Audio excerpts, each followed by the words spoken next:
Assalamualaikum warahmatullahi wabarakatuh. Alhamdulillahirabbil alamin wassalatu wassalamu ala Rasulillah.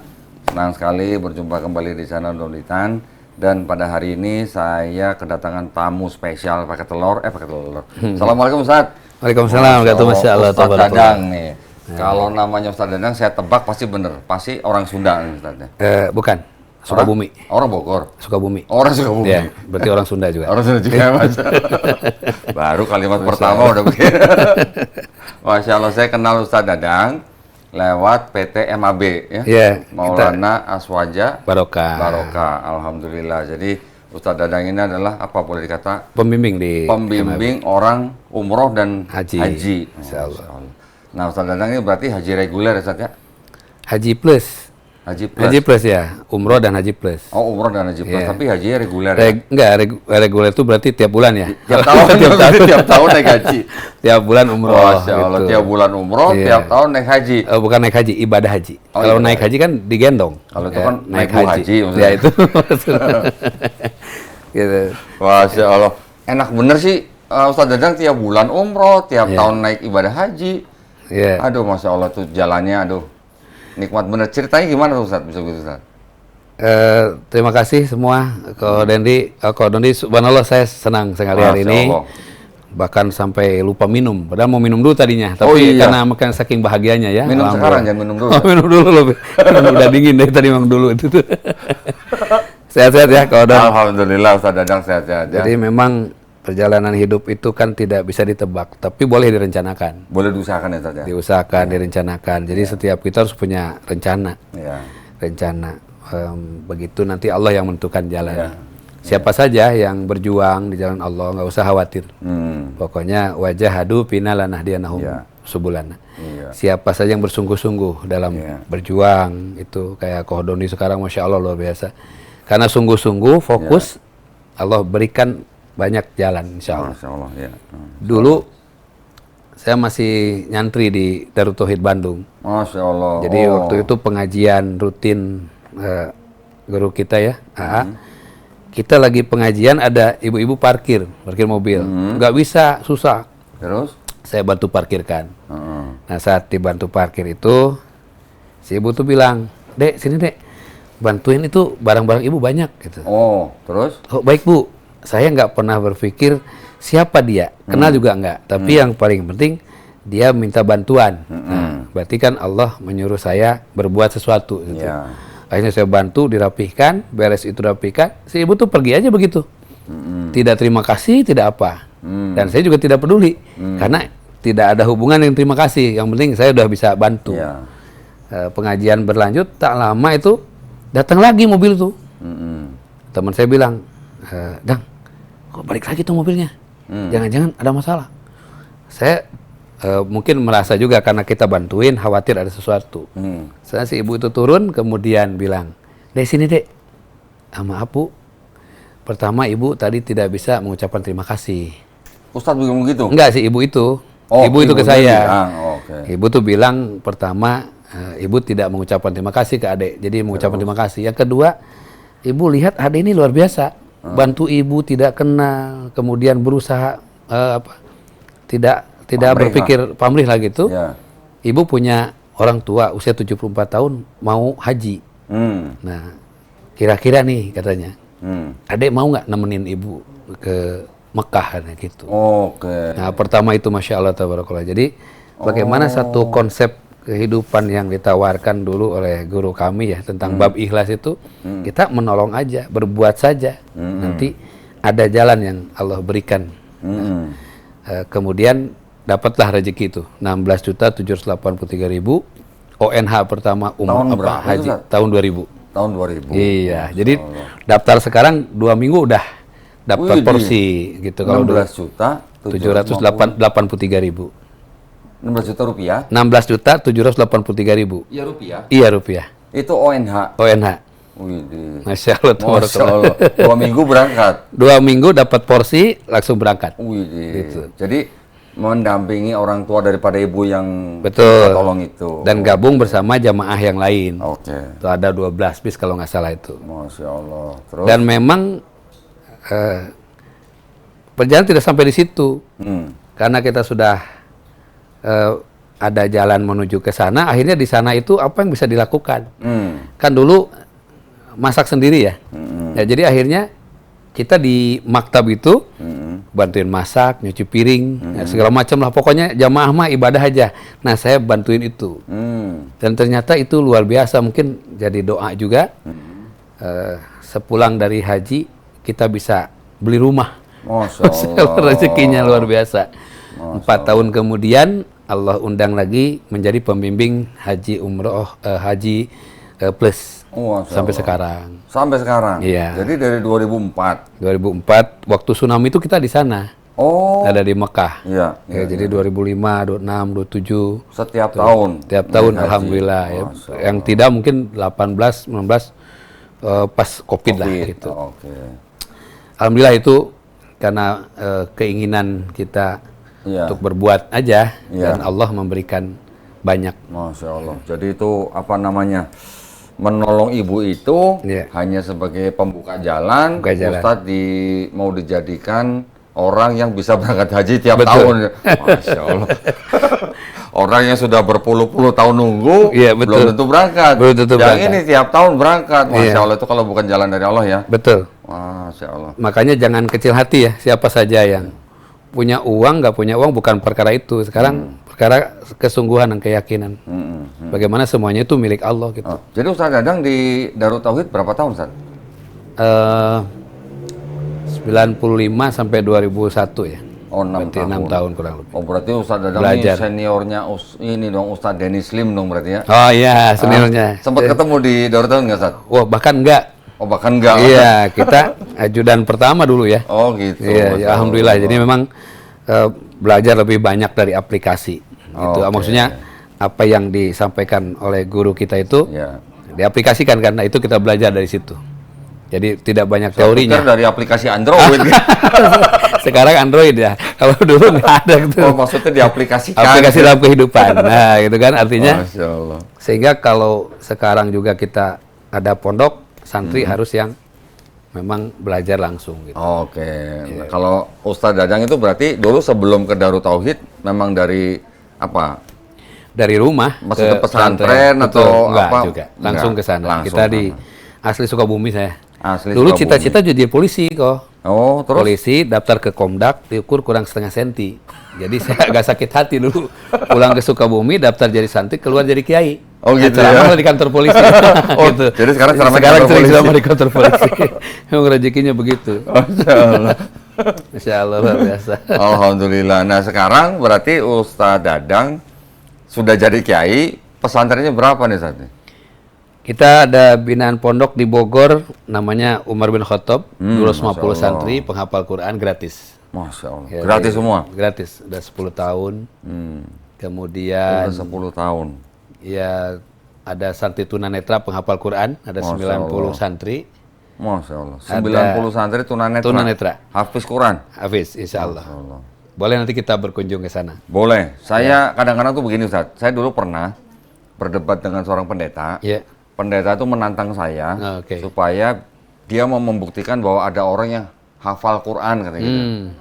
Nah, saya waktu itu mau cari, dapat satu di teman di Cilengsi. Waktu itu giliran sudah saya sediakan, pendetanya alasan nggak jadi katanya. Nah kalau udah Ustadz punya pesantren khusus tunanetra, hafiz Quran, nah itu masalah tuh. Jadi kalau nanti ada yang nantang lagi, tinggal saya bawa ke sana. Oh boleh, gitu. Mungkin kita bawa juga ke sini nggak apa-apa.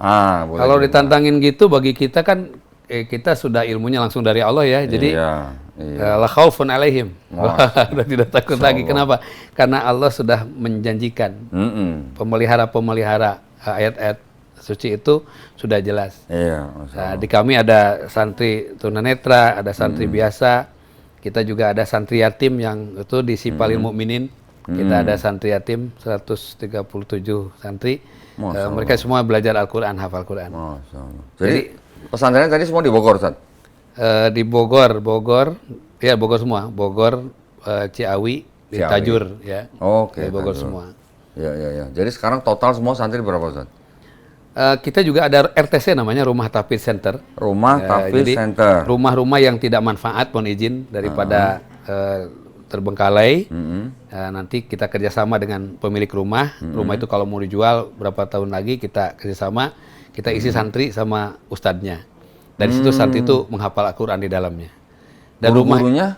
Gurunya kita kirim. Ada ya? Kita kirim gurunya, santrinya kita ambil lingkungan atau kita juga datangkan santrinya. Ada 22 rumah tahfidz se-Indonesia dari RTC itu. 22? Ya, kurang lebih 640 santri. Masya Allah. Gitu. Saya barusan aja, alhamdulillah nih ada subscriber channel. Masya Allah. Mau jual rumah, nggak jadi. Rumah 5 kamar, kira-kira 300 meter persegi tanahnya. Ya, di mana tuh kok? Di Rawalumbu, Ustaz. Rawalumbu tuh Bekasi ya? Bekasi. Iya, iya. Nanti boleh ya kerjasama Boleh, ya? kita lihat. Jadi RTC ya? Betul. Kita lihat nanti bisa santrinya santri lingkungan, semuanya gratis kok. Jadi Semua santri gratis itu ya? gratis. Masya Allah. Kalaupun memang ada sponsor, kita buat teman-teman yang ingin punya rumah di surga, ya, dibangunlah bersama. Jadi siapa yang ngasih makannya dan sebagainya itu tiap bulan. Itu ladang amal kita kan hanya memfasilitasi kok. Ya, Kita jadi ya. bagian fasilitas aja. Jadi nanti kita menawarkan lingkungan, anak-anak yang mau tahfidz. Betul. Apa namanya, musrifnya dari Ustadz ya? Betul. Siap. Kita siapkan insya Allah musrifnya hafal 30 juz dan lebih diutamakan suami istri. Jadi kalaupun santrinya perempuan semua, ininya tetap suami istri. Musrifnya. Karena kan tetap harus yang... Tapi di RTC itu santri-santrinya nggak nginep di rumah, berarti pulang pergi? Enggak, full rumah itu adalah rumah mereka. Oh, jadi tinggal di situ? Tinggal, makanya kita harus ada perputaran biaya yang berjalan. Alhamdulillah selama ini tidak ada masalah. Rata-rata satu RTC itu berapa santri, Ustaz? 20 sampai 40. Oh, 20 Tergantung sampai 40. jumlah besar rumah itu. Kalau rumah 5 kamar ya kita isi 1 kamar 5 orang berarti kan 20. Iya, Tambah bisa dilihat lagi kondisi. Karena kan ada rumah untuk pondoknya, tempat tidurnya, ada juga aulanya untuk mereka menghafal gitu. Siap, Ustaz. Saya nanti akan rapi-rapiin dulu, Iya. bersih-bersih ya. Nanti rapiin dulu, nanti kalau udah rapi kita kunjungin ya, Ustaz ya. Betul. Kan itu benteng buat Iya, kita ya sebagai umat Islam dalam program bagaimana menguatkan akidah.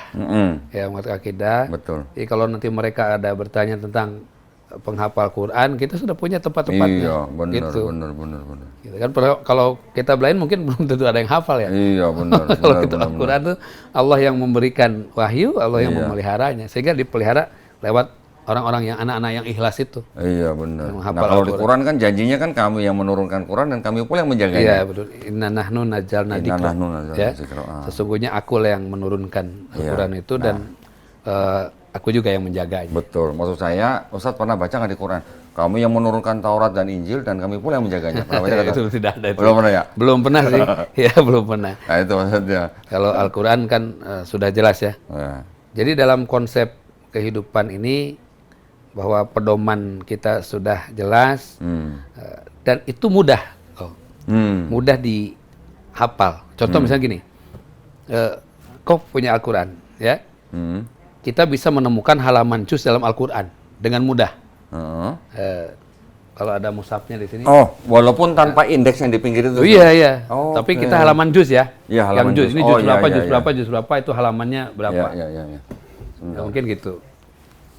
Ini salah satu konsep aja. Ini pakai yang gede nggak apa-apa ya? Nggak boleh, karena ini harus Usmani kok. Nah, kok nanti buka aja sini. Ya.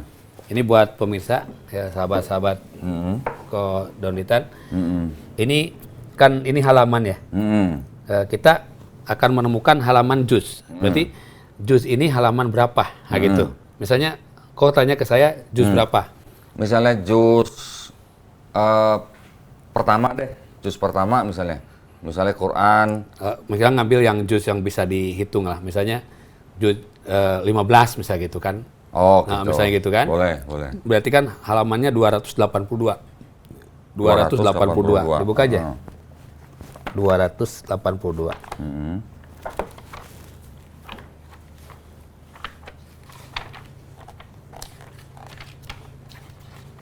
282. Ya, 282 kan? Ini awal juz ya. Ya. Jadi ini awal juz daripada juz berapa nih? Juz mana? 15. 15. Ya. Oh iya nih. Iya, ini subhanalladzi asra bi 'abdihi laila. Nah, ini awal juznya juz 15, halamannya 282. Gitu. Ya. Sekarang misalnya juz 10. Berarti kan 182. Halaman itu diingat, dihafal atau gimana? Nah, nanti ada ilmunya, makanya dibuka Oh, aja dulu. oke. Kalau cocok, saya kasih ilmunya gitu. Masya Allah. 82. 182. Juz 10 Nah, ini itu. ilmu baru nih, ilmu Betul. baru nih. Justru itu, makanya kan ada yang hafalan Al-Quran, Ya. ada yang bagaimana menemukan halaman juz dalam Oh Al-Quran. gitu ya, ini ya. Betul. Juz 10. Nah, juz 182 nih, Betul. betul. Oke. Kan? Oh, Masya Allah. Itulah ilmu Allah itu begitu lengkap, sempurna di dalam Al-Quran itu. Semua mushaf sama. Utsmani ya, Oh, Mushaf Utsmani. Utsmani. Iya, itu iya, iya. yang sistem internasional cetakannya. Oke, ya. Nah, sekarang misalnya kok sebutkan misalnya juz 29. Nah, Berarti kan halaman 562. Ustaz gitu. udah hafal berarti ya halamannya. Nah, itu bukan hafal, nanti saya kasih ilmunya. Gitu. 562. 62. Jadi Masya ada Allah. teknik dan ilmunya Oke. dan menghafal itu gitu. 562. Ustadz ini berarti juz 29. Ya. 562. Cocok ya? Masya Allah. Cocok. Nah, itulah ilmu Allah itu diturunkan bukan hanya mudah dihafal Al-Qur'annya, tapi menemukan halaman juznya aja Allah kasih ilmunya Ada kepada kita. ilmunya. Oke. Nah, sehingga kita bisa memudahkan untuk bagaimana menyampaikan pesan-pesan Al-Qur'an itu. Masya Allah. Nah, sekarang saya kasih ilmunya toh. Wih, Jadi, ya, ada ilmunya. Karena kan untuk Bismillah. menemukan ini Ya, ada ya. ilmunya. Ya. Jadi bukan hafal. Ya, ya. Kalau hafal tuh besok hilang. Tapi kalau misalnya kita punya rumus. Nah, rumusnya. Rumusnya itu juz. Juz kurangi 1. Sama-sama kita. Juz, Juz. kurangi 1 Kurangin 1. kali 2 Kali 2. tempel 2. Tempel 2. Tempel 2. Jadi kalau hasil pengaliannya 8 tempel 2 jadi 82. Oh, 82. Nah, hasil pengaliannya 10 jadi ditambah angka 2. Iya, betul, ditempel, tempel. Ya, ya, ya. Ya, jadi kalau 10 jadi 102. 102. Betul. Oh, Kalau oke. kalau 18 jadi 182. 182. Nah, sekarang itu kan juz Juz. kurangi 1 Kurangin 1. kali 2 Kali 2. tempel 2. Tempel 2. Contoh, juz 5 kurangi 1 berapa? 4. Kali 2 8. tempel 2 82. berarti juz 5 halaman 82. 82. Nah, dibuka. Kayak gitu tuh ilmunya. Masya Allah. Iya, iya. Nah, itu salah satu kemudahan yang diberikan oleh Allah kepada kita. Juz 5 halaman 82. Ya, cocok. Lihatin ke Masya kamera. Allah. Ya, biar tuh. Biar paham mereka. Nah, itu Masya kamera tuh. Allah. Ya. Ya, halaman 82. Ya, juznya juz 5. Juz 5. Itu pasti awal juz. Tuh. Berarti sekarang kalau juz 7 Nah, juz kurang 7 berarti 1, kurang 1 kali 6. 2 12. Kurang 1 kan 6. Kali 2 12. Iya. Tempel 2. Tempel 2. Halaman 122. Kalau juz 18 berarti juz berapa? 18 berapa?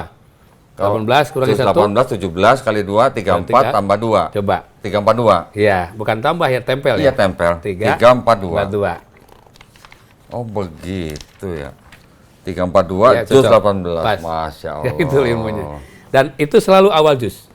Oh, awal selalu juz. Awal juz. Ya, jadi menentukan awal daripada juz 18. Oke. Nanti misalnya- walaupun di dalam satu surat ada yang kepenggal, itu Ya, adalah pasti awal juznya. awal juznya Ya. di halaman ini awal juz. Ya, ya, ya. Jadi misalnya juz 20, berarti kan 382, ya. Nah, kalau misalnya juz 24, berarti halaman 23 kali 2 berarti 46 46 tempel 2. 462. 462. Pasti di awal juz. 462. 462. Juz 24. Ya. Halaman 42. Awal juz kan? Awal juz. Awal juz. Masya Allah. Dan itulah Allah memberikan ilmu kepada kita, bukan hanya cara membaca, cara menghafal. Kan menghafal juga sekarang ada ilmu yang metode kauni misalnya. Ya. Jadi menghafal dengan terjemah. Ya. Kau udah tahu kan? Kau ini belum kayaknya saya. Contoh misalnya gini. Ta'uz ya. A'udzu billahi minasy syaiton nirajim. Aku berlindung kepada Allah Ya. dari godaan. Dari Godaan syaiton. gosok-gosok tuh. Oh. Setan. Nah, yang terkutuk itu. Itu salah satunya. Oh, berarti ada gininya ya? Nah, itu setan itu. Terkutuk itu. Jadi, terkutuk gini. itu. Jadi Al-Qur'an terjemahnya bisa langsung kita hafalkan. Oke. Bismillahirrahmanirrahim. Dengan menyebut nama Allah Allah. yang Maha Pengasih, Pengasih, lagi Maha Penyayang. Oh. Jadi orang penyayang itu selalu dipeluk. Oh, jadi kalau pengasih dibuka, Pengasih dibuka. penyayang ditutup. Jadi pengasih itu disebar. Oh, oke. Gitu. Penyayang ditutup. Oke. Jadi itu salah satunya. Masya Allah. Idas sama fatorot, apabila langit terbelah.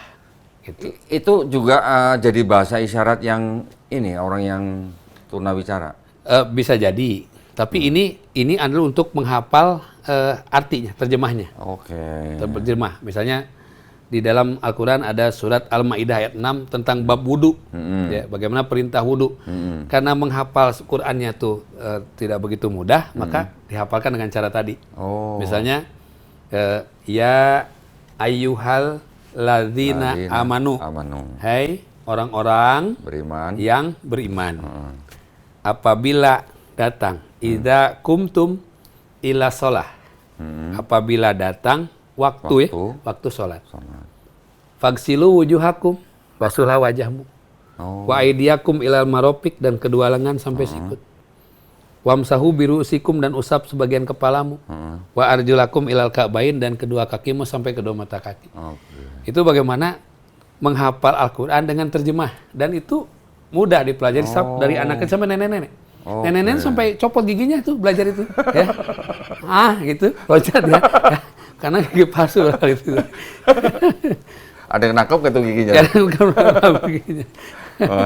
Jadi intinya dari Al-Quran ini kita mendapat banyak. Allah turunkan ilmu untuk Al-Quran ini kepada kita. Hanya kita itu tadi kadang afala yatafakkarun, apa sih yang kita pikirkan dalam hidup? Iya benar. Semuanya ada di sini. Dan kalau kita belajar, insya Allah bisa. Tadi saya pikir Ustaz Dadang tuh dukun loh, bisa tahu halaman berapa loh. Oh, ternyata ada ilmunya ya. Ilmunya. Masya Allah. Dan pentingnya buat kita itu begitu. Supaya itu tadi, kalau ada orang menghantam dari segi-segi yang lain, Al-Quran itu lengkap gitu. Ada nggak di agama lain mungkin menghafal halaman itu kan? Intinya mungkin kau kan pengalaman dulu. Misalnya kita punya guru namanya Kiai Haji Adi Hidayat. Bisa menghafal halaman posisi, ini, ujung ini, posisi ini, posisi ini. Kan itu kan ilmu yang Allah berikan kepada beliau. Saya mungkin mengertinya hitungan tadi, beliau hitungan ini. Jadi kalau ada orang bertanya tentang ini, beliau jawab. Kalau ini kita. Intinya itulah kehidupan. Kita juga boleh nanti kita belajar sama-sama. Karena secara aturan seperti itu. Jadi kurang 1 kali 2 tempel 2. Nah itu ya kurang 1. Jadi hafalinnya tiap itu. Tiap lihat itu gitu ya. Tapi jangan salah nanya. Juz 50. Nggak ada. Karena juz 30. Coba sekarang buktikan. Juz 30. Juz 30. Halaman 30 berapa? Kurang 1 29. 29 kali 2. Berarti 58. Berarti 582. Ya coba buktikan. Masya Allah. Jadi kan Ko Doni bisa langsung menyaksikan dan sahabat Ko Doni dimanapun bisa langsung membuktikan. Nah, Masya Allah, tabarakallah. Juz 30 ya, halaman 582. Awal juz amma yatasaalun. Amal juz ini suratnya amma yatasaalun. Itu awal juz 30. Masya Allah, ilmu baru nih benar-benar nih, Masya Allah nih. Alhamdulillah dapat ilmu dari Ustaz Dadang nih. Masya Allah, ilmu dari Allah, wasilahnya ya. Masya Allah. Saya lebih banyak dapat ilmu dari Ko Doni ya, bagaimana di agama sana dengan agama kita sehingga disebut agama penyempurna. Ya intinya semuanya ada di sini gitu. Masya Allah.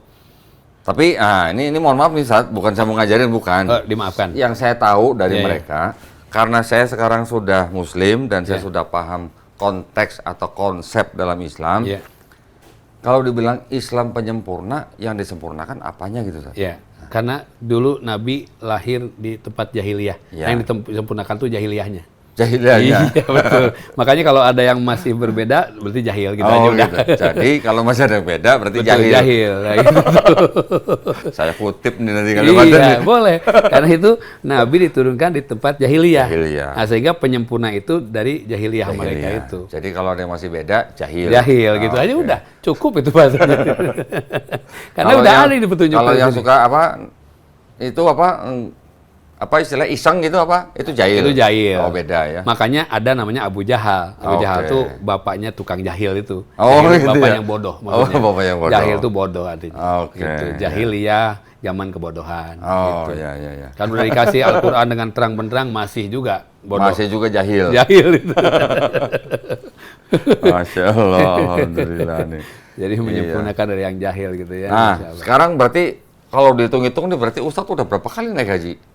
Ibadah haji maksudnya? Ya ibadah haji. Ya kalau dibilang naik haji, ininya langsung beda. Iya, kalau naik haji berarti naik Pak Haji. kan Iya. gitu. Kalau ibadah haji ke Tanah Suci. Udah berapa kali jadi dari 2004 berarti ya? Berapa ya? Dari tahun 2000 ya? Iya dari 2000. Ya mohon maaf karena mungkin saya sebagai pembimbing yang menyampaikan. Jadi sehingga jangan ragu lah kalau untuk ibadah insya Allah. Ya. Itu kita udah berapa kali? Udah nggak kehitung. Masalah kan bukan jumlah kalinya, tapi kan Iya. ini adalah setiap kita berangkat membawa jamaah. Iya, Jadi kita iya, membawa jamaah namanya pembimbing ya, bimbing jamaah. Dan jamaah itu nyaman kalau memang pembimbingnya sudah terbiasa, Khatam gitu ya. terbiasa lah ya. Sudah tahu bawa kemana Iya. jadwalnya apa gitu ya. Dan kalau saya bawa jamaah kok, itu kalau ada ya jamaah yang sholat di hotel, didenda. Oh gitu. Ya, terus ngapain juga jauh-jauh ke Mekah, Iya, masih di hotel. kalau sholatnya di hotel. Betul. Ustaz, Jadi, mau nanya, banyak orang cerita katanya kalau orang itu punya apa ya istilahnya boleh dibilang dosa atau kesalahan atau maksiat yang di tempat dia tinggal. Bener nggak Ustaz kalau dia naik haji nanti dibalasnya di sono gitu? ya. Itu mitos atau beneran gitu Ustaz? Jadi tidak pernah Allah itu dendam Ya, kepada manusia, ya, siapapun. ya. Asal dia bertobat ya Ustaz ya? Betul. Tubuh Allahi taubatan nasuha. Ya. Jadi kalau ada orang mau berangkat ke, ini ada cerita juga. Ini, lucu juga. ini. Lucu. Jadi saya punya teman dulu di Bandung tuh. Ini kita santai aja ya. Iya dong, santai dong. Jadi punya teman itu pengusaha kaya. Pengusaha kaya tuh dia tahun 98 dia daftar haji. Dasar dia daftar haji. Kemudian temennya datang. Kan dulu masih daftar, dapat kuota berangkat. Kayak kita tahun 2000 ya. Temennya bilang, kamu mau ke haji ya? Iya. Wah, mantap katanya. Kenapa? Di sana nanti apa yang kamu bikin di sini habis di sana. Astagfirullahaladzim katanya. Kamu belum tobat. Terus gimana tuh, saya udah daftar. Terserah, pokoknya mah tunggu aja di sana, takut-takutin. Ada mikir, terus ketemu sama istrinya ngomong. Oh, ini gimana ya katanya. Udah tuh itu, punten ya, namanya saya sebut, namanya Waluyo. Sopirnya. Dipanggil, yuk, sini yuk. Bapak mau ke haji, tapi Bapak belum siap. Udah daftar, kamu aja. Ah gitu tuh. Oh. Akhirnya berangkatlah sopir itu. Loh, Jadi, ya kan ditakut-takutin tuh. Memang itu jalannya dari Allah untuk sopir ini bisa berangkat. memberangkatkan sopirnya. Memberangkatkan sopir Iya. dengan ada takut-takutan itu. Iya. Kemudian tahun kedua itu dia daftar lagi. Terus? Ketemu lagi teman yang lain. Heeh. Aku kan tahu kamu katanya. Di sana nanti, wah habis lu kan. Takutin lagi. Dia mikir lagi gitu. Akhirnya tukang kebunnya tuh Pak, siapa? Berangkatkan juga. Naik haji juga? Naik haji juga. Gara-gara pengusahanya ketakutan? Betul. Nah tahun 2000 waktu saya ke haji itu, dia bertemu, saya ganterin, terus ngobrol. Saya begini, saya bilang tobat aja insya Allah. Allah yang maha pengampun setiap apa yang kita lakukan. Akhirnya dia berusaha menjaga istiqomah dengan ibadah dan tobat. 2001 berangkat. Terus saya tanya, pulang itu, ada kejadian apa? Apa ya katanya? Bisa aja di sana. Nggak ada apa-apa? Bisa ambil hikmahnya aja. Hikmahnya itu sopir dan tukang kebun bisa berangkat tidak harus minta. Iya. Mungkin dia dalam doanya setiap malam mendoakan bosnya, saya bilang gitu, dan akhirnya kembali doa itu kepada dia. Kan begitu, doa itu begitu. Iya. Jadi kalau kita mendoakan orang lain, makanya Nabi itu mengingatkan kita mendoakan orang yang tidak ada di tempat kita tuh makbul tuh, ijabah. Dan itu doanya kan kembali ke kita. Sama dengan konsep salawat ya Ustaz ya? Sama, betul. Makanya kembali doa itu ke kita. Dengan salawat itu yang dapat kebaikan akhirnya kita gitu Kita ya? juga. Iya. Padahal kita mendoakan Rasulullah SAW ya, memberikan selawat kepadanya, tapi kebaikan kembali ke kita. Iya. Jadi pada akhirnya kalimat tadi mengatakan nanti di sana disiksa, dihukum, itu tidak pernah terjadi. Tidak pernah. Karena setiap orang ke sana kan ingin membersihkan diri. Iya. Orang namanya datang untuk mohon ampun, bertobat kepada Allah, masa disia-siakan. Iya. Yang ada pulangnya itu tambah berkah. Masya Usahanya melimpah dan sebagainya.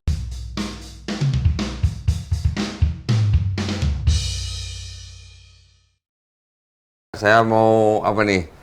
Mau memperkenalkan PT MAB ini, siapa tahu ya pemirsa channel Donitan bisa bergabung untuk pertama-tama nih umroh dulu ya. Ya. Nah, rencana insya Allah nih tanggal 12 Agustus PT MAB mau mengadakan umroh milad. Milad. Ya, betul ya. ya? Betul. Tanggal 12 Agustus. 12 Agustus. Dan alhamdulillah saya senangnya PT MAB kenapa? Karena umrohnya 12 hari bukan 9 hari ya. Ya, kita 12 hari. Dulu saya berangkat pertama 9 hari, kemarin Wilda berangkat 12 hari. Wah, curang sebenarnya.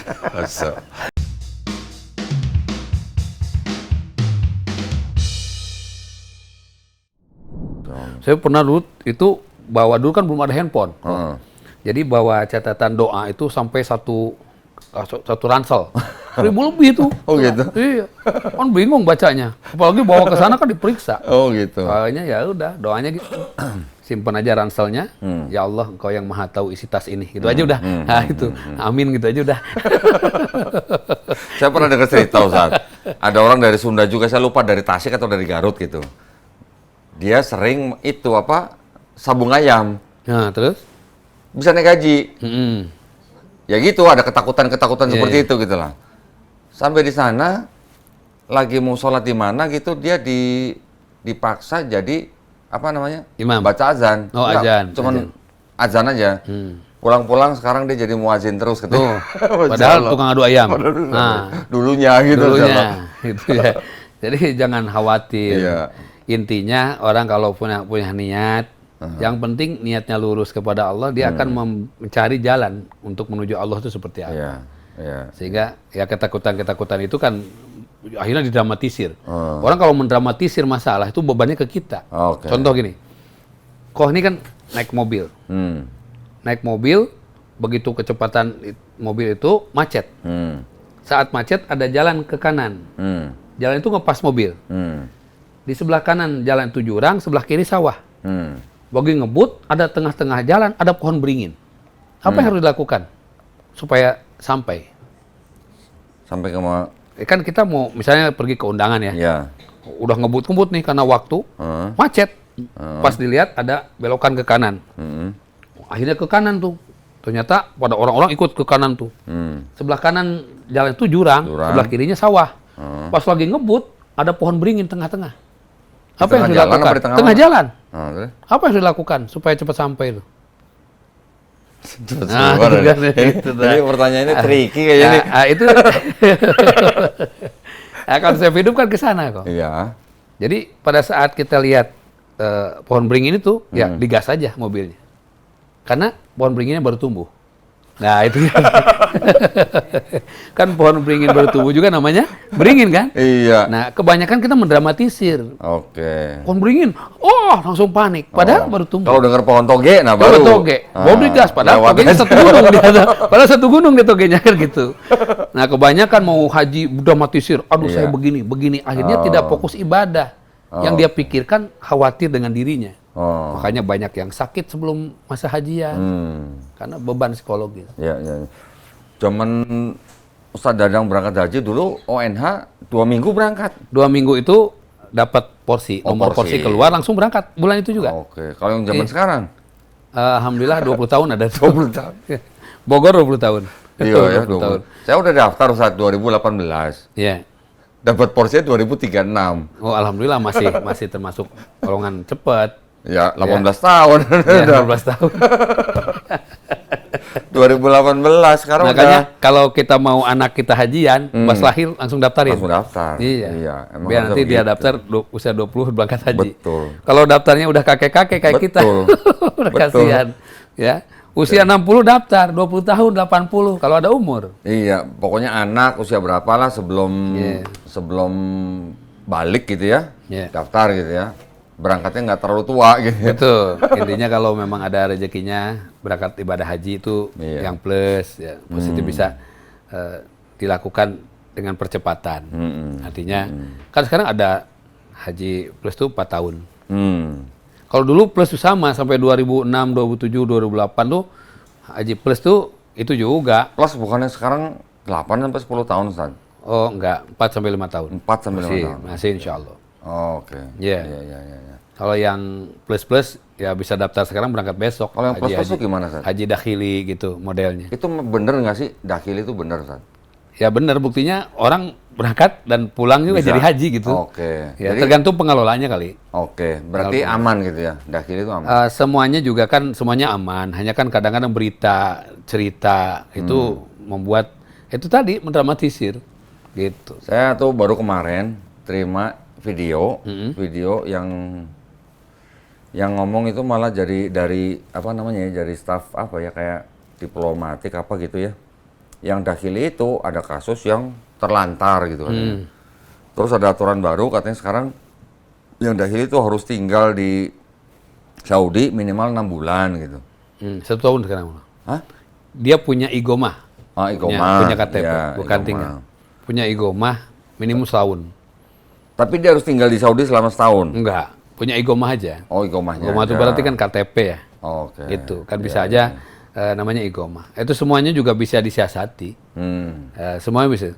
Buktinya kan reguler aja terlantar waktu itu. Waktu di Mina di Muzdalifah nggak dapat makan, penjemputan terlambat dan sebagainya kan bisa terlantar. Kalau terlantar mah kan manajemen pelaksanaan aja. Ya. Dan itu juga mungkin tadi kembali kepada hati kita untuk menuju Allah itu seperti Ya. apa. Buktinya ada orang yang mulus-mulus aja gitu. Gitu ya. Saya kan hajinya Haji Nurdin Kosasi. Apa tuh, Ustaz? Nurut dinas ongkos dikasih. Nurutin. Iya. Jadi alhamdulillah itu. Kalau orang Sunda pakai singkatan pusing. Tapi ada orang Sunda aja Haji Mansur juga. Apa Karena tadi? halamannya digusur dia. Karena proyek Oh, jalan dapat tuh. gusuran jadi Dapat digaji gusuran gitu ya. haji. Ada Haji Mansur. Iya, Haji Mansur. Atau Ada kalau lagi yang Haji Tomat apa? tomat berangkat tobat pulang kumat. Oh, Tomat Kalau pulang orang rumah. Sunda tuh lebih banyak sih Haji Wahyu. Apa lagi tuh? Karena sawahnya payu. Sawahnya laku. Iya, laku. Nah, itu hukumnya gimana, Ustaz? Kalau orang mau naik haji dia jual harta gitu. Itu bagus. Nggak apa-apa. Kan wajah hadu fi angpusikum wa amwalikum wa angpusikum. Dengan hartamu dan jiwa ragamu. Ya. Jadi termasuk haji itu kan jihad. Jadi berjihadlah kepada Allah itu dengan harta dan jiwa raga. Nah, haji itu kan sekarang berjihad. Siapa yang berkata bahwa orang haji akan balik lagi? Ya kan? Oh. Intinya kan dia menyerahkan semua urusan kepada Allah di sana. Oh. Nah, harta itu harus dia ada bekal. Kan istitoah itu dia cukup mampu punya bekal. Bekal buat di perjalanan dia, bekal buat di rumah dia.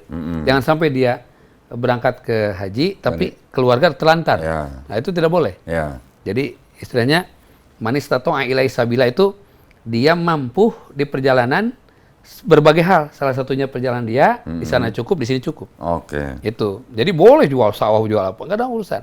Tapi kalau berangkat haji dengan berhutang boleh nggak, Pak Haji? Pak Ustaz? Tergantung hutangnya dulu. Kalau hutang itu memang ada niat bayar, nggak ada masalah.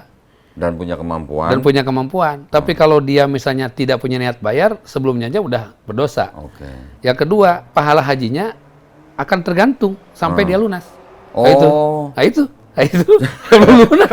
Mobil aja BPKB-nya nggak dibalikin sampai dia lunas ke leasing. Oh, jadi walaupun misalnya ini orang berhutang, Iya. hutang yang syariah gitu maksudnya. Syariah ya? apapun bentuknya lah. Ya, terus dia berangkat haji. Iya. Alhamdulillah lancar. Lancar. Terus dia pulang. Pulang. Kalau utangnya belum lunas sih pahalanya haji belum dapat nih. Iya, tergantung Oh, ya. pahalanya. Tunggu BPKB turun ya. BPKB itu ya, supaya dia paham bahwa dia harus melunasi hutangnya. Oke. Hajinya dapat, gelarnya harusnya gelar juga ditunda ya. Ya, Harusnya ya. kan belum lunas. Orang kita ujian sekolah aja tidak dikasih rapotnya kalau Ya. belum bayar. Kalau ya belum kan? bayar SPP, sertifikat ijazah belum turun ya. Ijazah tahan, Oh, gitu iya. kan? Harusnya arahnya ke sana kan? Oke. Betul. Belum dapat gelar haji dia kenapa? Belum lunas. Belum lunas. Nah, tapi kalau gelar haji itu emang cuma di Indonesia aja ya, Ustaz ya? Tapi orang Arab itu mengatakan ke orang Indonesia itu haji. Kepada siapapun yang berhaji, haji. Karena itu bukan gelar, itu panggilan dari Allah. Panggilan dari Allah. Kan di dalam Al-Quran. Nggak, tuh. tapi di Indonesia, Ya. orang dipanggil haji gitu, Ya. itu katanya emang cuma di Indonesia aja katanya. Di Malaysia juga haji. Oh, Malaysia. Malaysia haji. Jadi intinya haji itu adalah sebuah gelar kehormatan sebetulnya. Panggilan. Lebih susah lagi gelar haji daripada dokter. Oh, Kalau dokter ke sekolah bisa. Ya. Kalau haji kan buktinya sekarang banyak yang tertolak juga ya. Iya, iya. Dan ada yang udah Pak Haji nggak dipanggil juga, dia kesel. Saya udah Oke. haji. Gitu. Ini orang udah nunggu 18 tahun, Iya, iya. giliran pulang nggak dipanggil haji marah. Ada gitu, coba gitu. Bapak, apaan? Pak Haji? Gitu. Oh, iya. Disebut Pak Haji dia. Masya Allah, tabarakallah. Oh, Masya Allah. Luar biasa. Iya, iya, iya. Jadi selama sekian tahun Ustadz Dadang menjadi pembimbing ibadah haji, Ya. ada pengalaman unik nggak sama jamaah-jamaah gitu yang mungkin gimana? Pengalaman sendiri ada. Sendiri. Jadi waktu di Mina itu, saya bilang ke jamaah, udah jalan duluan pulang ya. Heeh. Ustadz mau keliling dulu, mau lihat-lihat tenda yang lain gitu. Nah, dalam hati kan ada kesombongan, saya udah tahu jalan pulang gitu loh. Waduh. Itu doang. Waduh. Artinya gitu kan. Judulnya kan ke sana. Iya, Bahwa iya, saya iya. udah tahu jalan pulang, jamaah pulang aja duluan. Oh. Sampai zuhur itu azan zuhur, saya ngambil cari tempat sholat di situ dengan masih sombong itu. Ditanya sama petugas aja tuh, Pak, Bapak tersesat? Enggak. Masih enggak. Masih sombong itu. Padahal nyasar. Itu udah keberapa, Ustadz? Haji ketiga kalau nggak salah. Ketiga masih nyasar. Ya intinya karena kita udah merasa, Iya, iya. jadi nyasar tuh. Terus? Karena itu tadi tidak boleh ada kesombongan dalam diri sedikit pun. Iya. Di situ kita merasa saya udah tahu jalan kok. Gitu. Nah, Sampai sore mulai lapar perut kan. terus? Waduh, Belum nyampe-nyampe. belum nyampe kok. Jadi saya bersender di tiang itu. Di tiang ada bendera ada tenda lah gitu. Saya nyender gini, jemaah banyak gitu. Ada yang nyamperin. Pak, Bapak dari Indonesia? Iya. Bapak nyasar atau memang kenapa Mas? Dari tadi saya perhatikan Bapak putar sana putar. Iya, saya nyari maktab. Maktab berapa Pak? Ya 111. Nah, gimana Bapak? Ini maktab apa katanya? Agak saya sandarin tiangnya 111, nggak kelihatan kok. Masya Allah, saya tobat juksur ke situ. Saya tobat juksur ke situ. Ya Allah, subhanallah, saya bilang, astagfirullah. Jangan merasa diri kita lebih. Jadi itulah kunci yang luar biasa. Dan ada satu rombongan bis juga nyasar kok. Oh gitu. Jadi dari Arafah itu bis satu, kiainya bilang ke saya, antum duluan aja. Itu waktu haji kedua kalau nggak salah, karena plus itu. Antum duluan, kan antum baru pertama katanya, ngawal jamaah plus. Ana nih udah 10 kali. Oh gitu tuh. Berangkat kita sampai kita jumroh ke ifadah, beres sa'i, tahalul, pulang, kita jumroh akobah. Jumroh akobah sampai siang itu bis belum datang. Sampai sore belum datang. Sampai hotel itu, sampai Mina itu mereka jam 10 malam. Waduh. Dalam keadaan Masya Allah sudah kumal. Mungkin yang nahan segala macam, lapar di jalan. Itu bis jalan sampai ke Armada, ke bandaranya. Bandara. Sopirnya keder apa gimana, Ustaz? Itulah karena tadi pembimbingnya merasa sudah tahu, diuji oleh Allah. Satu bis itu terlantar. Kemana-mana jadi muter-muter. Waduh. Dan Ustaz, kalau yang dulu peristiwa yang di terowongan Mina itu, tahun berapa tahun itu ya? 90 ya. Oh, berarti Ustaz belum naik haji waktu Belum. itu ya? Oh, oke. 90 itu memang itu peristiwa kan namanya terowongan Muaisim. Muaisim itu khusus untuk orang. Nah saat yang sama, sekarang kenapa terowongannya dua? Nah dulu satu. Nah dulu kan gentian, bukan cuma gentian tapi blower kan ada blower supaya nggak pengap. Nah orang mungkin tidak sabar ya di situ. Dalam keadaan begitu bertumpuk tuh manusia. Kalau sekarang ada dua terowongannya. Muaisim itu. Arahnya beda. Iya, betul. Kalau dulu gantian. Kalau dulu begitu. Oh. Jadi bahkan barengan gitu orangnya. Karena kan mungkin yang hajian juga belum begitu banyak ya. Kalau sekarang kan udah sampai 4 juta orang ya. Jadi sekarang ada dua terowongan, yang out, yang in. Dan itu terowongan tuh yang reguler. Kalau yang plus nggak lewat terowongan. Oh. Hanya reguler. Kalau yang plus kan dekat di situ. Dari Jamarot tempat jumroh itu ke tenda itu dekat. Oh, oke. Kalau yang reguler tuh jauh, harus lewat terowongan. Itu. Kalau yang dulu sampai tiang kren itu sampai jatuh itu, Oh, itu di Masjidil Haram saat badai, ada badai. oh memang lagi ada badai. Lagi pembangunan masjid. Itu ada badai. Jadi badai kren itu kan buatan manusia ya, Iya. lemah juga gitu. Enggak, waktu insiden itu Ustadz lagi di sana juga? Enggak? Enggak, kita udah pulang. Oh, pas udah pulang? Pas pulang. Itu lagi umroh itu kan. Iya, iya. Posisinya kita udah pulang.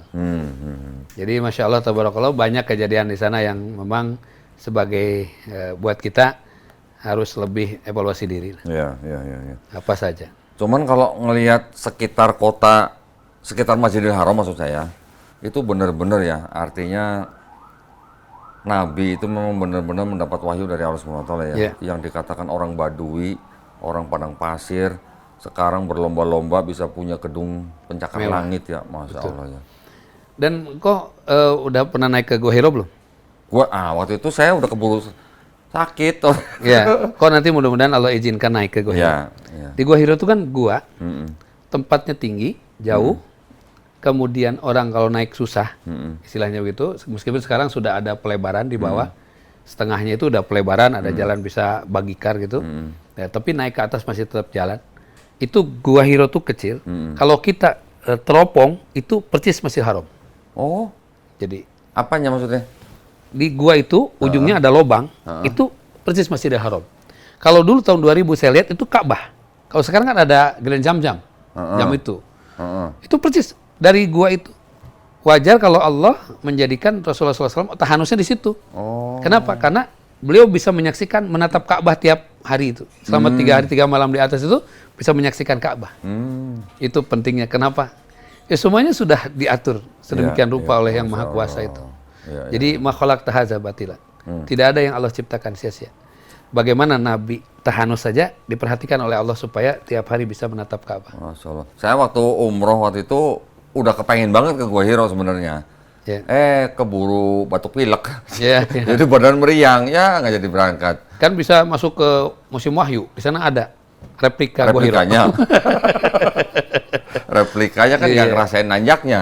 Betul, itu indah. Kita Iya, setiap orang umroh dengan izin Allah yang mudah-mudahan saya bawa ke atas, Insya Allah, ajak ke ya, atas. alhamdulillah. Jadi intinya ada hal yang Allah jadikan dan diberikan oleh Allah kepada kita untuk ditadaburi di sana. Banyak. Itu kalau Gua Hiro tuh berarti apa namanya, gantian ya masuknya? Gantian. Boleh masuk itu? Boleh Boleh masuk. sholat di dalamnya ya? Boleh. Hanya di sana itu beberapa hal yang unik. Pertama, masuk ke puncak, turun lagi, masuk ke celah sempit. Tapi segede apapun orangnya masuk. Masuk. Itu. Di dalam guanya sendiri orang bisa berdiri? Bisa berdiri hanya satu orang.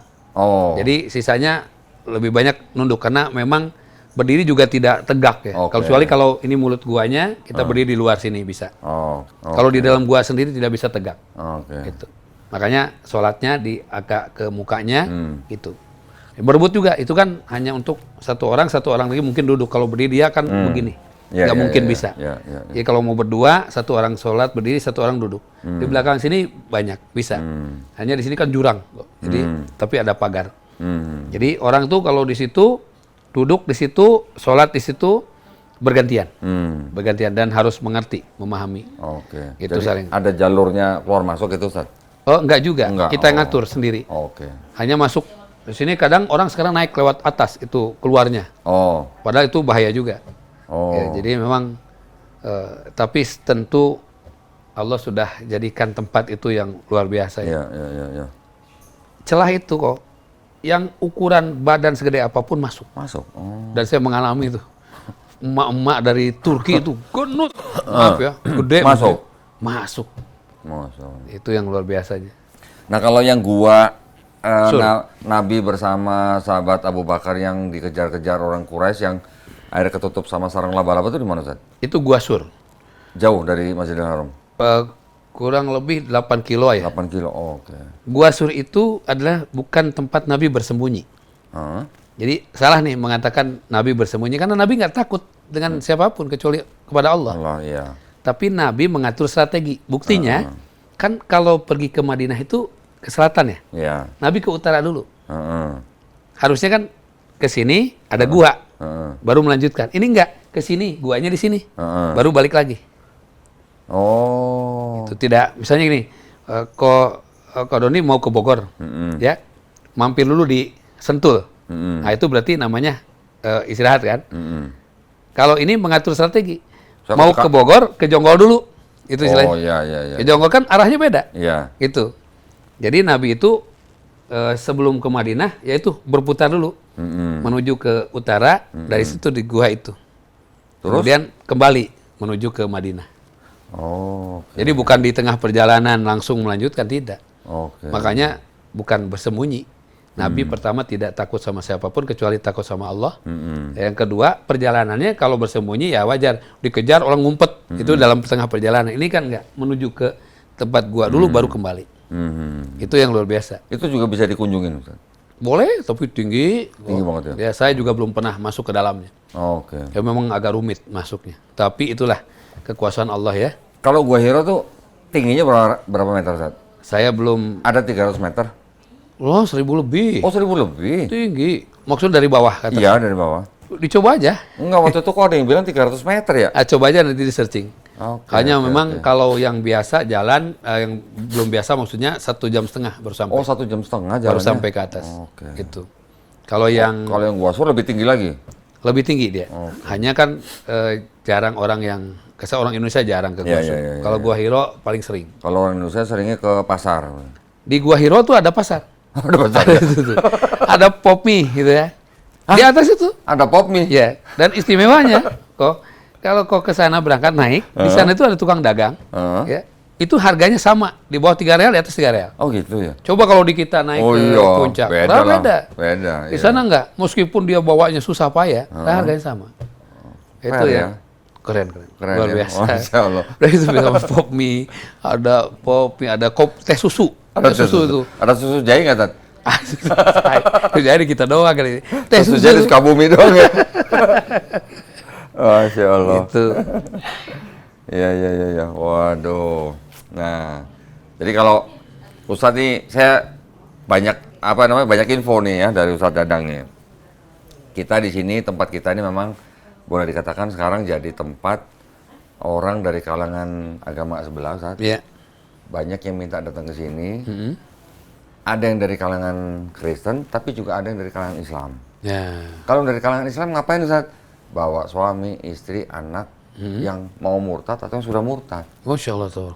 Nah, jadi Banyak itu dia ya. pemurtadan itu memang ada gitu Iya, ya, iya, ada. Dan itu kadang-kadang kita nggak pernah menyangka, nggak pernah menduga kok tiba-tiba anak kita udah 3 bulan murtad, ternyata ada. Kemarin baru ada ibu-ibu bawa anaknya 2, yang satu udah murtad selama 3 bulan.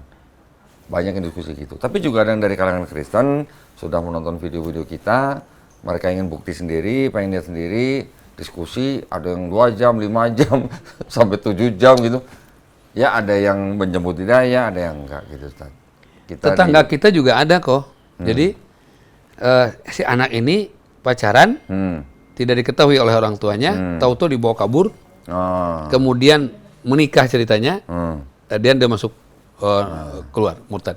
Banyak yang lewat jalur begitu, Ustaz. Iya. Jalur yang paling sering ditemuin itu memang jalur Nikah, pacaran ya? dan pernikahan. Hamilisasi juga ada, Ustaz. Hamilisasi. Ah. Legalisasi, hamilisasi ya. Hamilisasi. Hamilisasi juga ada. Oh, saya berapa kali ada orang tua Kejadian. datang, anak perempuan sudah hamil, ada yang udah 6 bulan. Kan kalau sudah gitu dia sudah susah melepaskan ya, betul nggak? Calonnya atau pacarnya dari agama Kristen atau Katolik, Iya. disuruh masuk Islam nggak mau. Oh, Hanya saya. iya. Bagaimana? Kalau memang posisi mereka nggak mau masuk Islam, ya sudah, mending nggak usah nikah. Udah tetap aja mending ngelahirin tanpa suami atau apa-apa daripada anak ibu yang ke sana. Itu juga ada yang begitu, Ustaz. Bagus, memang harus begitu. Iya. Jadi kalau udah kejadian begitu disarankan supaya tidak, lebih baik tanggung jawab keluarga aja. Iya, lebih baik lahir tanpa ayah atau tanpa ayah, suami. betul. Udah selesai. Tanggung jawab keluarga. Iya. Dan keluarga harus menjadi pelindung kuat di situ. Nah. Karena itu akidah penting. Nah, sekarang kebanyakan yang terjadi karena takut, malu, takut Ya. apa istilahnya nggak ada suami, nggak ada ayah, si perempuannya jadi ikut belajar agama Dilepaskan. mereka, murtad. Itulah kelemahan akidah orang tua. Iya. Jadi orang tua itu sebetulnya perlu disampaikan di sini mungkin ya kepada siapapun orang tua di rumah, tugas kita tuh bukan hanya di dunia, Bu, Pak. Jadi tugas itu sampai akhirat. Hmm. Jadi kalau anak itu terlepas dari akidah kita, itu tanggung jawabnya mau apa sholat, zikir, doa dan sebagainya. Ada satu itu yang nanti akan menutup pintu surga kita. Itu anak yang terlepas itu. Meskipun mengatakan dia udah dewasa, dia memilih jalannya sendiri. Karena waktu dia sebelum dewasa itu, sebelum memilih itu ada di dalam tanggung jawab kita.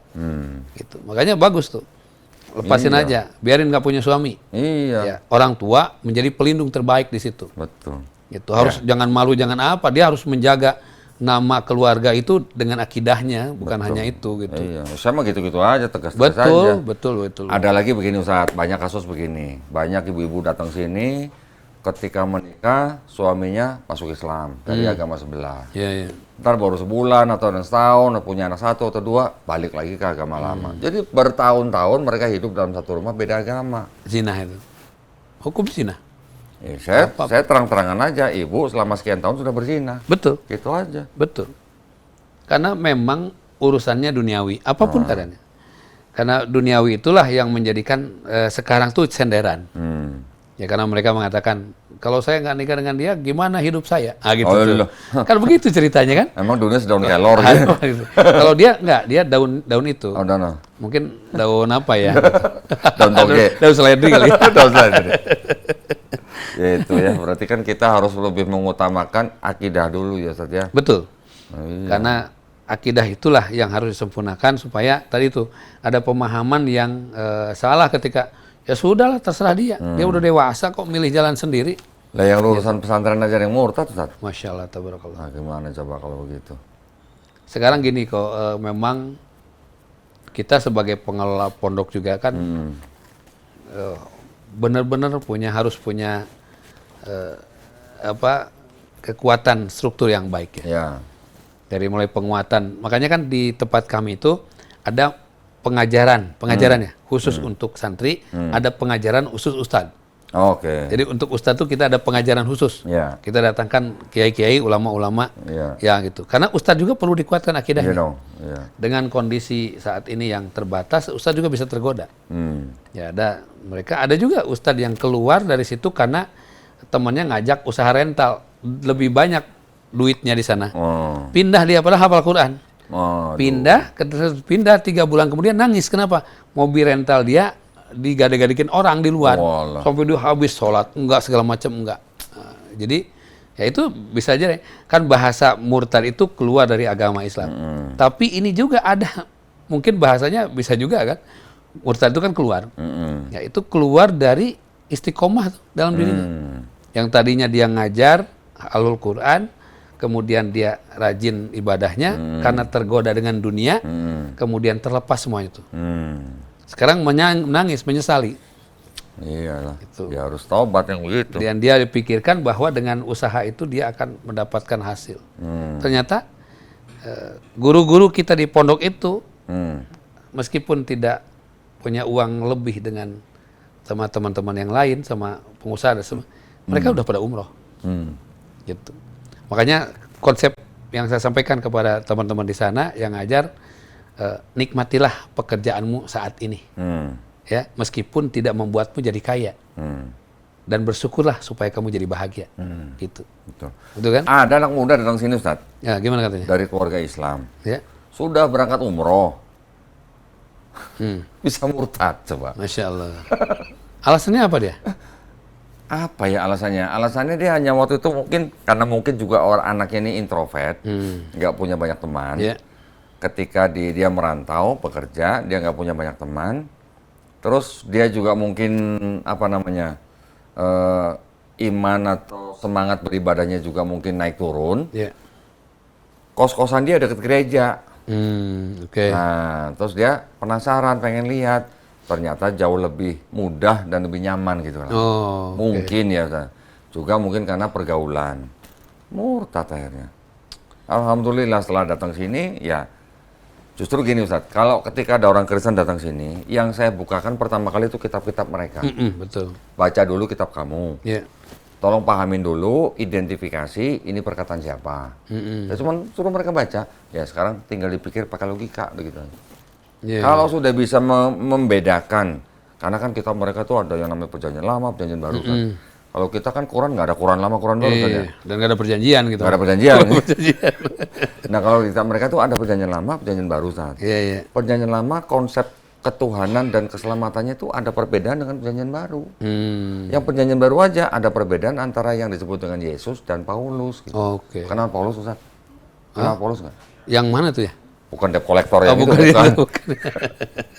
Di kita mereka tuh ada yang namanya Paulus. Paulus, Ustaz. iya, iya. Paulus itu malah sebenarnya yang mendirikan atau menciptakan agama Kristen. Oh, yang Protestan ini. Bukan, Kan Protestan Kristen mah tuh- jauh oh, dari jauh. zaman Paulus sampai ke Protestan itu 1600 tahun. Katanya babi juga beda ya? Babi hitam sama babi putih. Kalau di kita mereka ada yang babi dan babi hutan. Babi Ustaz. hutan. Nah, Iya, iya, iya. Jadi karena ditulisnya babi hutan, orang mikir kalau babi ternak boleh. Oh, gitu. dan warnanya putih juga kalau babi ternak. Putih. Karena hitam, hitam pink. Nah itu karena masalah terjemahannya berubah-berubah. Iya, iya. Tahun sekian babi, tahun sekian babi, tahun sekian jadi babi hutan, Oh, tahun sekian jadi babi lagi. iya, iya, iya. Tapi kalau di sini haram, haram, haram, di sini jadi najis. Oh, Kan berubah beda. ya. Bisa Iya. begitu saat. Kalau dalam satu kitab itu sudah berbeda, Nah, maka itu tidak sebut kitab suci. Kalau namanya suci itu kan tidak ada kalau perubahan. kalau kita orang Islam di dalam konotasi kitab suci itu kan berarti kan kitab yang tidak ada campur tangan manusia gitu Betul. Ustaz, ya. Tapi kalau kita juga mikir kalau kita sebut Quran itu kan pasti ada huruf Arabnya. Ya, Kalau mereka kebanyakan hanya terjemahannya aja. Ustaz. oke. Kita punya nggak Quran yang cuman terjemahan nggak ada huruf hijaiyahnya? Nggak ada. Ada Ustaz. Hah? Quran ada, yang ada. terjemah doang? Terjemahan doang. Oh, Tapi kan kita nggak bisa sebut itu betul. Quran. Makanya. Kan kita sebutnya Quran Kita sebut terjemahan. Quran. Hah? Ya, Kalau nggak ada huruf hijaiyahnya, kita kan nggak bisa sebut itu Quran. Betul, bukan Quran. Kita sebutnya Quran terjemahan, Iya. ya kan? Kalau mereka kebanyakan memang cuma terjemahan. Kalau doang. terjemahannya doang bukan Quran terjemah juga, terjemahan Al-Quran mah kebalik. Terjemahan Al-Quran. Iya, maksudnya Quran terjemahan gitu. Iya, betul. Atau terjemahan Quran gitu lah. Iya, Nggak iya. bisa kita sebut Quran kan saatnya. Gitu. Iya, betul. Nah, cuman memang buat apa namanya? Buat saudara-saudara kita yang Islam, terutama saya juga berpikir buat santri-santri Ustaz. Iya. Santri-santri itu memang wajib belajar Quran, belajar Islamnya.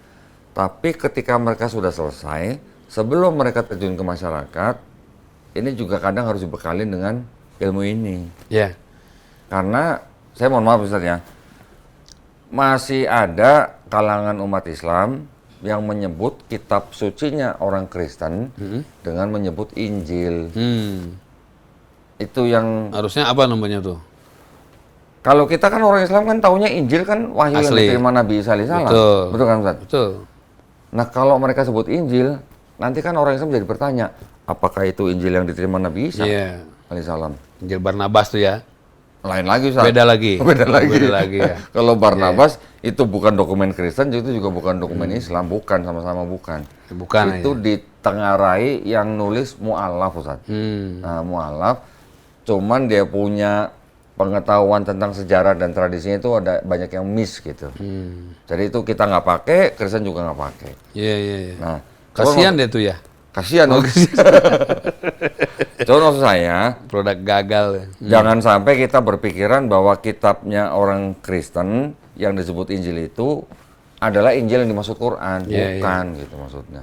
Kalau kita nggak pernah pelajarin sejarah kitab mereka, kita takut jadi rancu gitu aja. Iya. Bahkan sengaja mereka ada bikin kitab mereka tulisan kitab suci Injil yang disebut Yesus mereka ganti dengan Isa Al-Masih. Oh, supaya mendekati ke itu. Oh. So mendekati. Jadi kalau yang dipegang sama orang Kristen dibawa ke gereja tulisannya Yesus Kristus. Tapi mereka bikin yang ada tulisan Isa Al-Masih buat siapa? Buat orang Islam. Oh. Dibagi-bagi ke rumah-rumah orang Iya, Islam. iya, iya, iya. Nah, kalau begitu kan maksudnya apa kalau mereka sampai punya begini Ustaz.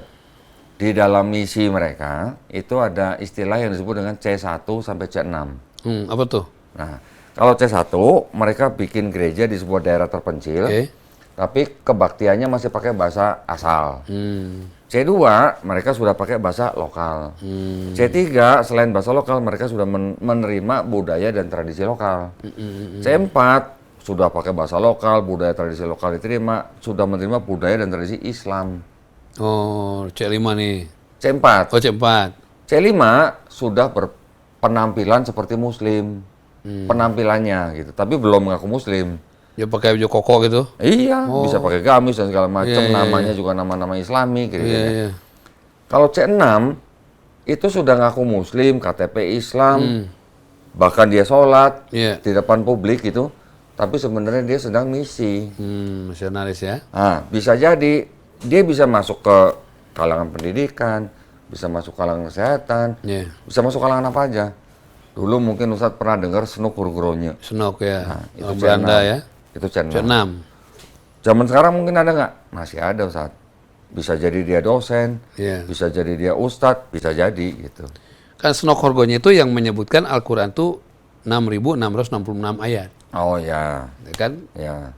Seharusnya kan bukan 6.666. 6236. 6236. Ya, itu kan Yang mungkin begitu. hanya beda penomoran. Ya, sistem intinya penomoran. kita juga memahami kan kalau di Amerika itu 666 itu ayat setan. Oh, itu yang di Bible itu. Betul, makanya kita harus hindari kan gitu.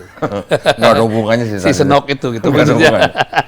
Nah, bisa jadi orang-orang itu bisa masuk ke kalangan atau komunitas Islam, tapi di dalamnya dia punya misi tertentu, karena dia nyari misionaris tertentu gitu. San. Ya makanya kan memang sekarang di dalam pelajaran pesantren, terutama sekolah jadi yang diutamakan ustadznya itu harus memahami. Sehingga gitu ada program itu tadi, pembelajaran untuk ustadz.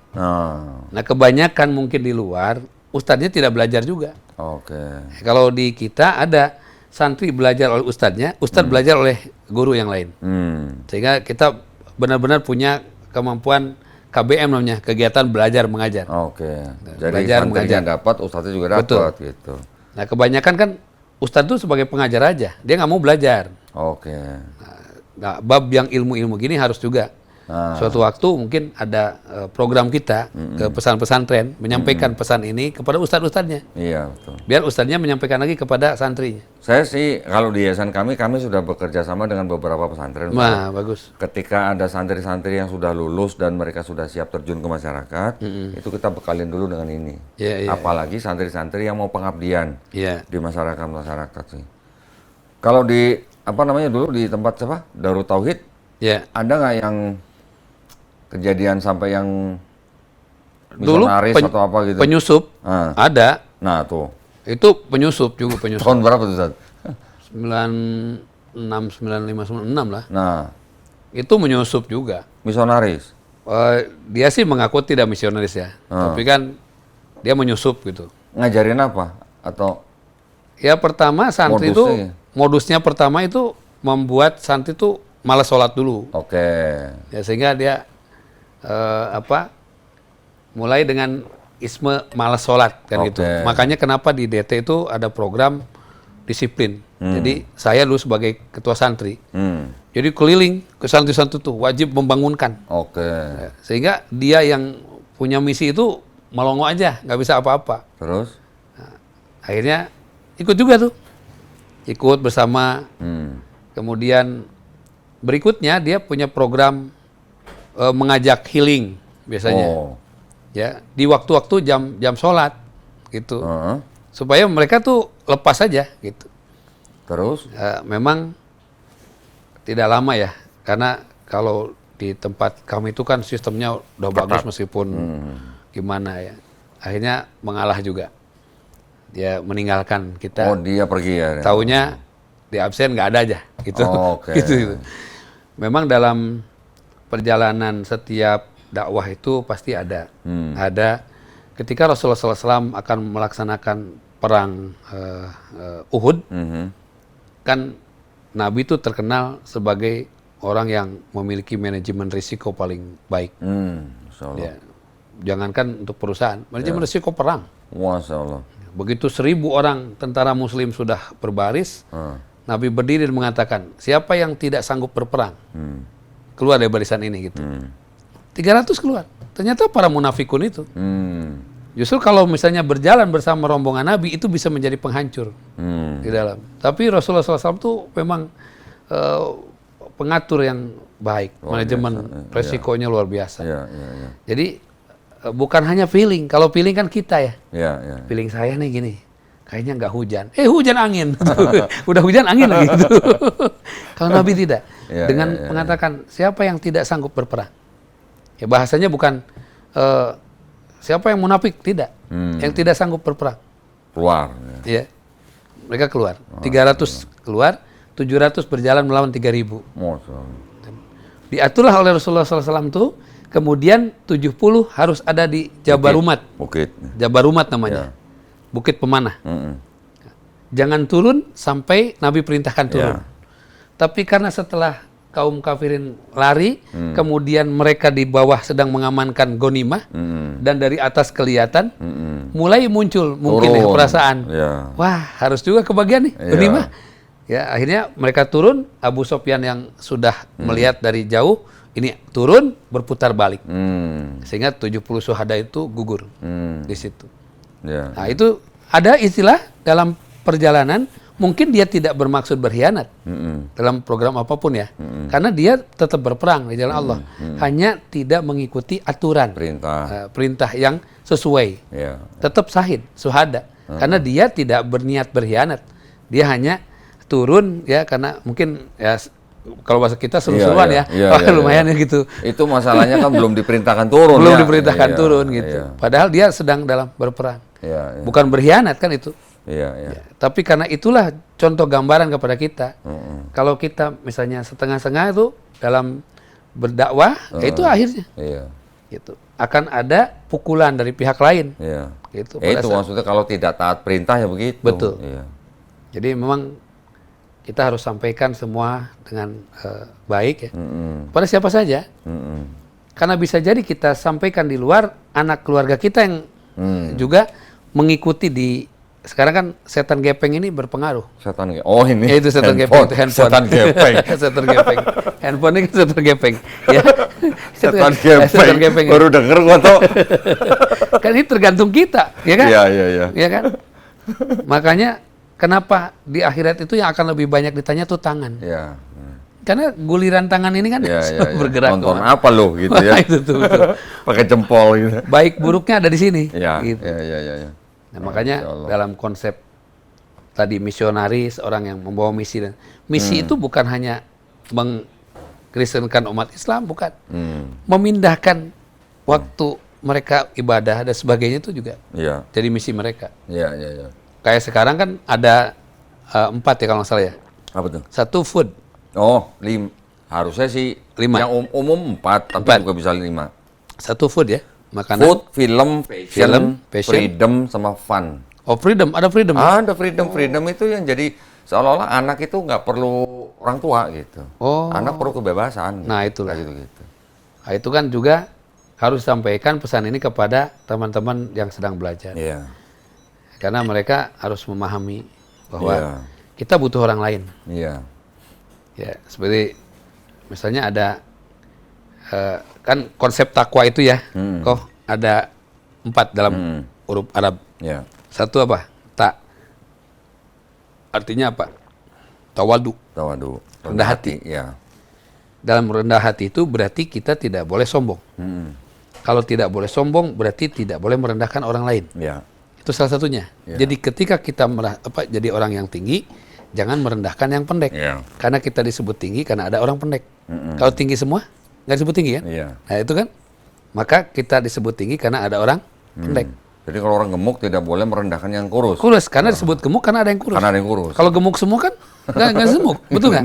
Betul kan? Iya. Atasan nggak boleh merendahkan bawahan. Karena kemana-mana pakai atasan nggak pakai bawahan kan masalah. Iya benar. Iya kan? Masuk angin tuh. Masuk angin. Mau nyoba silakan. Intinya kita atasan butuh bawahan, bawahan butuh atasan. Ada imam hebat, suaranya mantep, wah suaranya masya Allah, hafalan 30 juz, tapi nggak ada makmum. Percuma ya? Percuma. Nggak bakal jadi imam juga ya? Betul. Kalau gue jadi imam nggak bunyi. Coba maghrib sendirian nggak bunyi dia, karena nggak ada jamaah. Maka karena kita saling membutuhkan. Nah di dalam hubungan tadi itu, kenapa kita harus peduli kepada mereka? Karena di dunia kita membutuhkan umat itu sama, ya sudah ba'duhum ba'duh saling menguatkan. Di akhirat pun kita harus saling membutuhkan. Ya, pertolongan mereka itu kan Ya, menjadi ya. syafaat satu dengan yang lain. Ya, ya, ya, ya. Makanya kenapa kita harus peduli. Ya. Gitu. Wah, saya kan nggak butuh, saya udah kaya misalnya. Sudah punya segala macam. Iya hari ini. Tapi kan yang jualan bensin bukan orang kaya. Iya. Betul kan? Betul. Coba kalau orang bensin tutup. Iya. Habis juga kita. Iya, benar. Yang buat bensin eceran, yang nambal ban kan bukan orang kaya. Betul. Coba kalau tambal ban, Bapak orang kaya ya? Hmm. Iya, nggak butuh saya kan Pak? Enggak, ban saya bocor. Maaf Pak, saya nggak mau bantu. Bapak baca tombol sendiri. Kan repot juga. Iya, benar. Artinya kita saling membutuhkan. Mm-mm. Ya, karena saling membutuhkan itulah saling menghargai baru saling memperhatikan. Ya. Nih ada teman kita, maaf akidahnya terganggu. Kita bantu Iya. supaya kuat. Setidaknya di antara sekian banyak yang lemah kita kuatkan. Ya kan? Menyelamatkan satu orang di antara 1000 orang kan lebih baik daripada kita diam menonton. Itu kan? Makanya konsep podcast ini luar biasa. Terlalu banyak di sini yang bisa dijadikan jalan kebaikan. Makanya insya Allah Ustadz, nanti insya Allah setelah ini kita bisa pikirkan kerjasama. Iya. Bagaimana kita bisa saling melengkapi gitu Ustadz ya. Betul. Saya juga ya alhamdulillah ada orang amanah menghibahkan rumah. Masya Kita Allah. bisa pakai jadi RT Betul. tadi ya. RTC, Rumah RTC, Tauhid Center. Iya, rumah. Jadi nanti mereka manfaat. Bahkan kejadiannya begini, kok di Bogor itu orang mau jual rumah, jual. Akhirnya karena saya ruqyah, habis ruqyah saya bilang udah Bu, jadiin aja rumah ini rumah tahfiz. Tapi kan mau jual Ustaz, kasih tulisan dijual. Tapi di dalamnya ada mereka, rumah tahfiz, santri. Akhirnya donatur datang kaget. Ini santri di dalam tapi dijual. Akhirnya nego dengan pemiliknya. Dibayar ya? Ya. Kata si itu pemiliknya berapa? 8M. Terus? Dia bilang kalau 5M saya bayar. Nego-nego jadi. Waduh. Artinya apa? Banyak yang diselamatkan oleh Allah melalui donatur. Masya Allah ya. Kenapa? Karena itunya, ruhnya Al-Quran. Tapi setelah dibayar 5M tetap jadi rumah Quran? Tetap. Masya Allah. Gitu. Bahkan yang di Kahuripan yang sekarang Ya. ada sponsornya utama gitu, dia misalnya sponsornya ST Indonesia itu. Jadi dia mengumpulkan dananya khusus untuk santri penghafal Quran. Ya mungkin di sini teman-teman juga yang punya usaha, saya juga sekarang kan kita keliling nyumbang sana nyumbang sini terus jadi a priori, jangan-jangan uangnya nggak nyampe, kan nggak boleh begitu. Ya. Sekarang bikin aja program dengan kita, Iya. cari rumah kita isi santri, mereka modalin tuh untuk makannya, Iya, ya kan? iya. Mereka dapat berkahnya, Iya, dapat pahala amal jariah tetap dapat. semuanya dapat, Dapat. ya kan? Jadi kita juga bisa membantu menebar siar penuh manfaat. Mau ruko kayak nggak ada masalah, mau daripada misalnya dijual susah, ya, di kadang-kadang dijual juga urusan, ya, diisi santri, berkahnya banyak. Iya. Amal jariah jalan terus ya Ustaz. Betul. Ya? Nanti pun santri itu bisa diundang ke rumahnya beliau untuk ngajarin anak-anaknya. Oke. Kan bisa begitu, ustadz selain ngajar di situ di rumah kami ya, Masya Allah, ya kan? Betul. Kita tidak bisa ngajarin anak-anak, panggil orang yang bisa mengajari, terutama bab Al-Quran ya. Iya, Gitu. iya. Kalau Sama akhlak ilmu kan tadi yang halaman itu tadi. nah ini kan sesuatu, ya kan? Wah, selalu dapat ilmu baru kita nih. Betul. Alhamdulillah. Ini unik Pan, artinya Iya, iya. tapi bisa dipelajari. Iya, iya. Dan Allah kasih ilmu ini supaya kita paham bahwa terlalu banyak yang kita pikirkan di dalam kehidupan ini, tapi kadang kita kurang memahami dari apa yang kita tahu gitu. Iya, iya. Ya, misalnya ini botol ini kenapa bentuknya begini? Ya, kan harusnya kita tadaburi. Kalau bentuknya corong begitu minumnya susah. Gitu. Tumpah-tumpah ya. Tumpah-tumpah. Iya, iya, iya. Banyak hal lah gitu. Siap, Ustadz. Barakallahu fikum. Terima kasih banyak Ustadz Amin, ilmunya. Mudah-mudahan kita semuanya dilindungi dan dirahmati Allah SWT. Amin. Terima kasih buat para pemirsa. Mudah-mudahan bermanfaat buat para pemirsa ya. Tentu saja dengar ceritanya tadi Ustadz Dadang, insya Allah banyak manfaat buat kita. Ya, Ustadz ya. Insya Allah. Ada lagi mungkin Ustadz sebelum saya tutup? Ya, closingnya dari saya gitu aja. Gitu closingnya. Jangan tertipu dengan usia muda, karena banyak orang muda meninggal dunia. Dan jangan tertipu dengan badan sehat, karena banyak orang sehat meninggal dunia.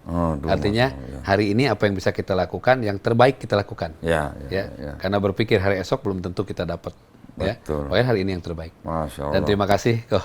Sama-sama nih Ustaz Dadang, barakallahu fikum ya. Insya Allah. Iya. Baik, alhamdulillah kita jumpa lagi di podcast-podcast selanjutnya. Insya Allah. Semoga kita semuanya dilindungi dari rahmat Allah Subhanahu wa taala. Amin ya Allah. Amin. Wabillahi taufiq wal hidayah. Wassalamualaikum warahmatullahi wabarakatuh. Waalaikumsalam warahmatullahi wabarakatuh. Alhamdulillah, barakallahu Terima kasih. Ustaz. Masya Allah, alhamdulillah. Ilmu baru nih. Kurang satu.